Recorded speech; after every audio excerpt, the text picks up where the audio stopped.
Okay, Appreciate thank you. that. Thank you. I now recognize the gentleman from Texas, Mr. Cloud. Thank you, Madam Chair.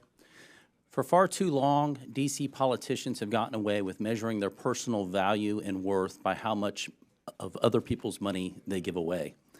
And for far too long, they self-righteously have opined that this spending was for altruistic purposes given out of care and compassion. For far too long, they've been more concerned with looking like they cared than having enough care and concern to actually do the due diligence to ensure that the tax dollars were being used wisely and effectively. And for far too long, those of us who've worked to uncover waste, fraud, and abuse have had to deal with what amounts to an unconstitutional fourth branch of permanent bureaucracy that has too often worked to ignore, obfuscate, delay, and frustrate our efforts to bring transparency and oversight. Over the last few weeks, the DOGE effort has begun to uncover not only how massive the waste, fraud, and abuse is, but also the extent at which D.C. politicians and too many obstinate bureaucrats have coordinated to create what is essentially the largest money laundering scheme in history. And while Americans have been working to make ends meet, they have been using taxpayer dollars to fund unnecessary, egregious, and even evil things here at home and around the world. Thankfully, in DOGE, we have a president bringing the leadership needed and a focused effort, along with the talent, technology, tools, and transparency to this waste, fraud, and abuse. And to those who would stand opposed to this effort, I would just point out, while it's understandable to find waste, fraud, and abuse that has grown and metastasized in this government even over decades, certainly accelerated over the last few years, to continue to protect it is corruption.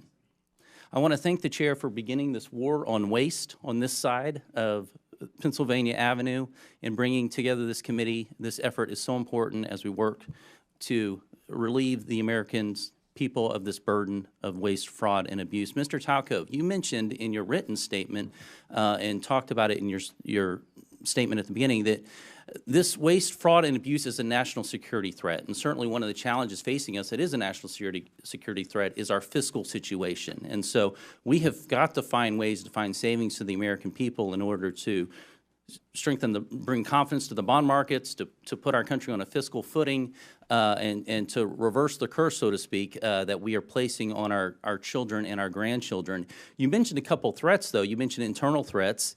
You said that these cases involve government employees, individuals entrusted with administering benefits who, instead of using their positions to approve fraudulent claims, override security controls, or even sell sensitive claimant information for profit. Now, this is not every federal employee for sure, but within the context of people who are trying to give their best effort, we have an internal threat. But you also mentioned transnational fraud rings, terrorist organizations, nation states, North Korea, nuclear weapons programs funded by our tax dollars, China, Nigeria, Iran, Romania, Russia, not our friends necessarily that are being funded by taxpayer dollars. Could you give us some examples of how this is happening? Yeah. So when you think about what happened during the pandemic, $1 trillion was stolen. 70% of that money went overseas. And I can give you some examples. In a Western state, they had more people applying for unemployment insurance benefits than they had individuals over 18. The people that were stealing the money from Romania were using it to facilitate other fraud schemes that include fentanyl, that include doing things to impact our democracy.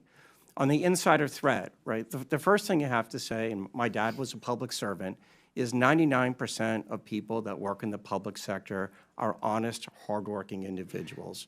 But there are some, and what you need is data and technology to root that out. There were examples during the pandemic. There were some examples even of last week where people got into the Medicaid system in a Western state and stole $50 million in less than 4 months. So you have to have these controls in place, right? These aren't individuals stealing, Mr. Cloud.